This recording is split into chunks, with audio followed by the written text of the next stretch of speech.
और अलग अलग जो स्वतंत्र फेडरेशन है, ये सभी उसी में शामिल हो चुके हैं। हम इसलिए रास्ता पर आए हैं, सिर्फ हमारा रोटी कपड़ा मकान इसको रक्षा करने के लिए नहीं, हम इस देश की रक्षा करने के लिए आए हैं। हमारा देश का जो स्वयं प्रभुता है वो भी हमारे हाथ से निकल चुकी है। अभी अभी हम लोग डाउट लगते हैं, हमारा देश क्या नरेंद्र मोदी जी चलाते हैं ना अमेरिका के प्रेसिडेंट डोनाल्ड ट्रंप चलाते हैं। हमारे देश का कोई विदेश नीति हो, हमारे देश का कोई कानून हो, ये सभी हम लोग जानते हैं कहां से, ये पार्लियामेंट के अंदर से जाना चाहिए था, लेकिन आजकल हम पार्लियामेंट के अंदर से कोई जानकारी हमको नहीं मिल रही। फिर कहां से मिल रहे? अमेरिका के प्रेसिडेंट अपना सोशल मीडिया में लिखते हैं, हम नरेंद्र मोदी को ऐसा बोल दिया, नरेंद्र मोदी ने मान लिया। हम नरेंद्र मोदी को बोल दिया, उन्होंने डील में साइन कर दिया। हम नरेंद्र मोदी को बोल दिया, उन्होंने रशिया से तेल खरीदना बंद कर दिया। हम नरेंद्र मोदी को बोल दिया, वो युद्ध की विराम कर दिया। मतलब देश कौन चलाते हैं? हम आजादी किया है हमारा देश को किससे? ब्रिटिश साम्राज्यशाही से हम लोग आजादी लिया है। आजादी किसके ले लिया है हम लोगों ने? ये आजादी फिर अमेरिका के सामने जाकर के हम वहां पर समर्थन करेंगे?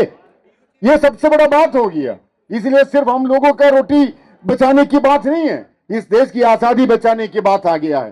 कौन बचाएगा इस देश की मेहनत के आवाम? आजादी की लड़ाई में भी वही था, इस देश की मेहनत का आवाम है। कौन हमारे देश की संपत्ति तैयार करते हैं? खेती में भी हो, आपका हाथ में पूंजी है, पूंजी अपने आप तो डबल नहीं होगा ना। आपके हाथ में टेक्नोलॉजी है, तकनीकी है, तकनीकी कोई उत्पादन तो नहीं कर पाएंगे। आपके पास जमीन है, जमीन अपने आप तो डबल नहीं हो जाएगा। जब तक उसमें श्रम नहीं होगा, जब तक उसमें लेबर नहीं होगा, कोई भी उत्पादन नहीं हो सकते हैं। खेती में भी हो, कारखाने में भी हो। इसलिए जो हमारा देश की मेहनत के लोग, खेती में काम करने वाले, कारखाने में काम करने वाले लोग, ये हमारे देश की संपदा तैयार करते हैं। इसलिए उनकी बात को सुनना पड़ेगा। वही हमारे देश की अन्नदाता है, ये हमारे देश की संपत्ति तैयार करते हैं। हमारे देश की सरकार कहते हैं हमारा देश दुनिया की सबसे बड़ा आर्थिक विकास की तरफ जा रहे। कौन तैयार करते हैं जीडीपी? ये घरेलू उत्पादन कौन तैयार करते हैं? हमारा देश की जो ऑटो चलाते हैं वो भी तैयार करते हैं। हमारे देश में छोटे मोटे दुकान चलाते हैं वो भी हमारे देश के लिए संपत्ति तैयार करते हैं। ये हमारे देश में जो सभी संगठित और असंगठित क्षेत्र की मजदूर है वो हमारे देश की संपदा तैयार करते हैं। उनकी बात सुनने के लिए इनके पास टाइम नहीं है। आपको याद होगा हमारा देश के जो मेहनत किसान है वो 3 कानून के खिलाफ लड़ाई किया, सरकार को कानून को वापस लेना ही पड़ा। अभी ये जो 4 लेबर कोड है वो नवंबर महीना से हमारे देश में चालू कर दिया। इसी प्रकार की आंदोलन के माध्यम से ये 4 लेबर कोड को वापस लेना ही पड़ेगा। इसी के लिए चेतावनी देने के लिए हम आज पूरा हिंदुस्तान के अंदर हड़ताल किया हुआ है। हम DUCC के नाम से जो आज इस आम हड़ताल में, इस ऐतिहासिक हड़ताल में जो शामिल हुआ, सभी को धन्यवाद पेश करता हूं। और हमारा देश की संपत्ति निजी हाथ में जो दे रहे, इंश्योरेंस सेक्टर में 100% पूरे 100% पूंजी विदेशी पूंजी का अलाउ कर रहे इंश्योरेंस के सेक्टर में। हमारा देश का न्यूक्लियर पावर तैयार करने में भी वहां पर भी निजीकरण कर दिया। हमारा मिट्टी के नीचे की संपत्ति, मिट्टी के ऊपर की संपत्ति और आसमान में भी हम लोग जो बनाए रखे हुए जो उपग्रह है, सैटेलाइट है, वो भी बेचने लग गया।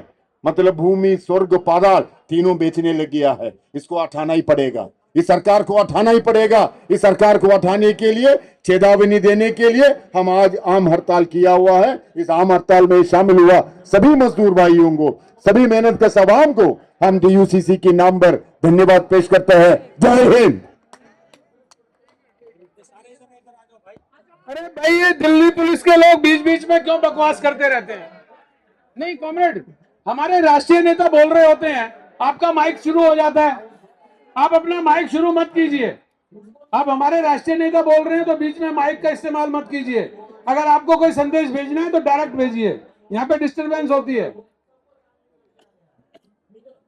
साथियों, अब अगले वक्ता होंगे हमारे AICCTU के राष्ट्रीय महासचिव कॉमरेड राजीव ढिमरी।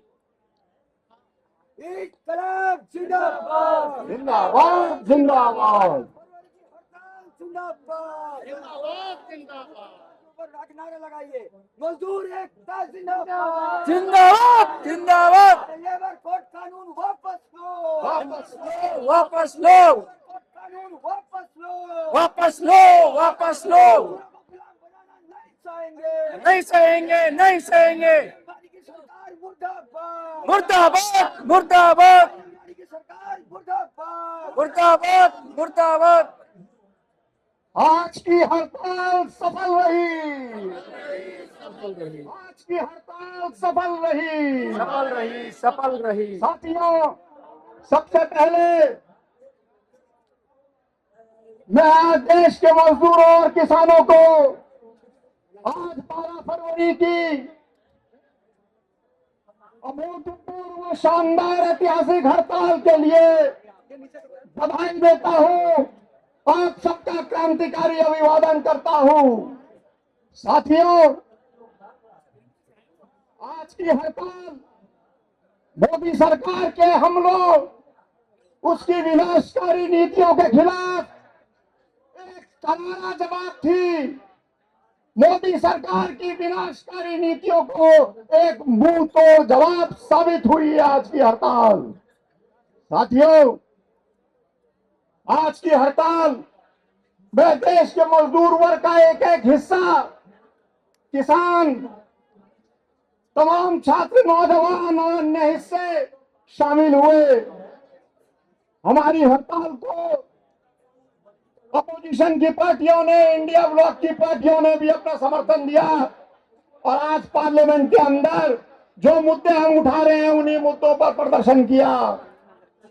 साथियों, हमारी हड़ताल देश के मजदूरों के अधिकारों को बचाने के लिए हड़ताल है। यह हड़ताल मजदूरों के अस्तित्व को बचाने की हड़ताल है, क्योंकि अधिकारों के बिना मजदूरों का अस्तित्व खत्म हो जाएगा, उन्हें बंधुआ मजदूर बना दिया जाएगा, उन्हें गुलामी में ढकेल दिया जाएगा। और यही काम लेबर कोड करेंगे। हमारी हड़ताल इन 4 लेबर कोड को रद्द करने के लिए हड़ताल है। हमारी हड़ताल मनरेगा को खत्म करके जो वीवी ग्राम जी कानून लाया गया है उसके खिलाफ है, क्योंकि मनरेगा को खत्म करके असल में सबसे गरीब, हाशिए पर रहने वाले मजदूरों के काम के अधिकार को छीन लिया गया है। हमारी हड़ताल उस इलेक्ट्रिसिटी अमेंडमेंट एक्ट के खिलाफ है जिसके जरिए बिजली छीन ली जाएगी लोगों से। बिजली को इतना महंगा बना दिया जाएगा कि आम जनता और किसानों के लिए वो बिजली का उपयोग करना असंभव हो जाएगा।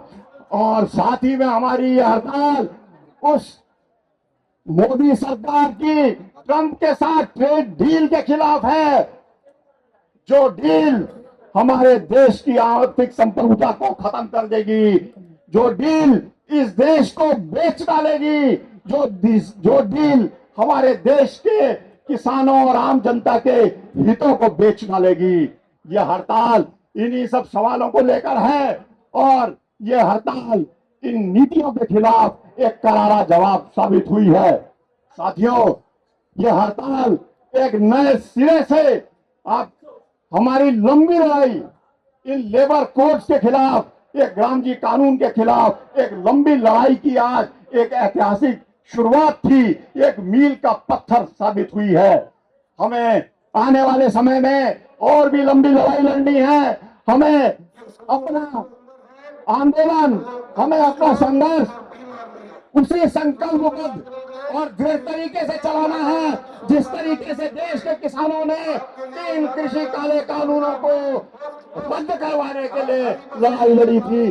उसी किस्म की लड़ाई, उसी तरह की दृढ़ और संकल्पबद्ध लड़ाई हमें आने वाले समय में इन लेबर कोड्स को रद्द करवाने और वीवी ग्राम जी कानून को रद्द करवाने के लिए, इस इलेक्ट्रिसिटी अमेंडमेंट एक्ट को रद्द करवाने के लिए हमें लड़नी पड़ेगी।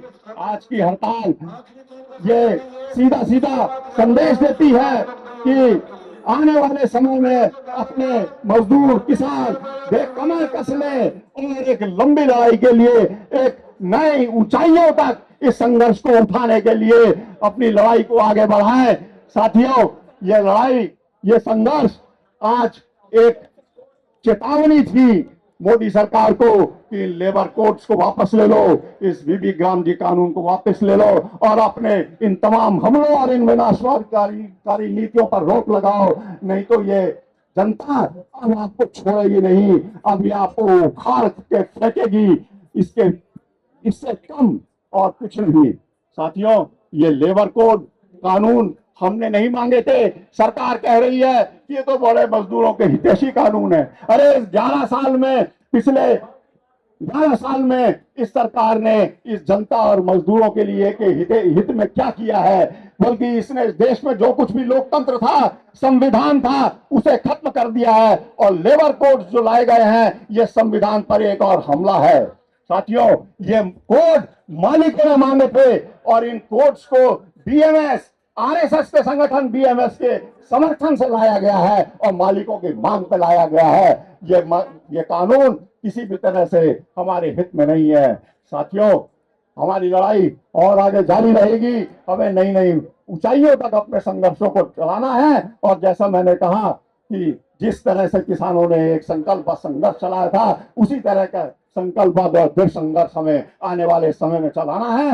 इनकलाब जिंदाबाद, जिंदाबाद जिंदाबाद मजदूर एकता जिंदाबाद, जिंदाबाद जिंदाबाद मजदूर किसान एकता जिंदाबाद। जिंदाबाद जिंदाबाद। आज की हड़ताल सफल रही। सफल रही, सफल रही। धन्यवाद साथियों।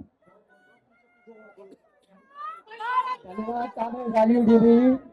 साथियों, हमारे बीच में भारत रेजिडेंसी यूनियन से भी NFIR और URMU, NFIR के असिस्टेंट जनरल सेक्रेटरी, URMU के general secretary BC Sharma ji हमारे बीच में मौजूद हैं। उनको आमंत्रित करते हैं कि वो आए, अपने संदेश यहाँ पर आज की स्ट्राइक के संबंध में अपना समर्थन। कांग्रेस BC शर्मा।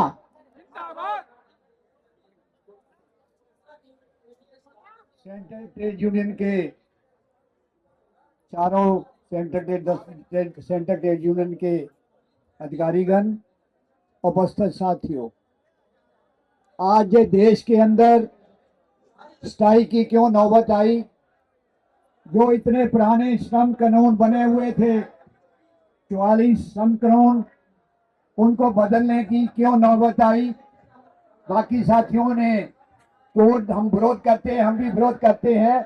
ये जब से 1926 से बने हुए हैं, 1948 में बने, 47 में बने, और जितने भी श्रम कानून बने, जब भी इसकी संशोधन की बात आई है, सेंट्रल ट्रेड यूनियन जो स्टेक होल्डर हैं, उनसे कंसल्ट किया गया। कंसल्ट करने के बाद वर्किंग क्लास के लिए क्या बेटरमेंट हो सकती है, तब उन श्रम कानूनों को चेंज किया गया। आज ये सरकार सबका विकास की बात करती है, सबको जॉब का अधिकार की बात करती है। ये जुमलेबाजों की सरकार है, झूठ की सरकार है, वर्किंग क्लास को क्रश करने वाली सरकार है, किसानों को क्रश करने वाली सरकार है, व्यापारियों को क्रश करने वाली सरकार है। और वर्किंग क्लास से एक ऐसी क्लास है जो इस देश के लिए, जिन्होंने आजादी के अंदर अपना पूरा योगदान दिया। इस पार्टी ने आजादी जब हमें मिली, उस समय भी गद्दारी की, आज भी देश के नागरिकों के साथ ये सरकार गद्दारी कर रही है। मैं तमाम सेंट्रल ट्रेड यूनियन से ये रिक्वेस्ट करूंगा कि अगला स्टेप हमारा होगा, हमने ये दूसरी बार स्ट्राइक कराई, अगला स्टेप होगा हमें प्रधानमंत्री से लेकर तमाम मेंबर पार्लियामेंट, तमाम मंत्री, उनका जो है डिमॉन्स्ट्रेशन करके घेराव करना चाहिए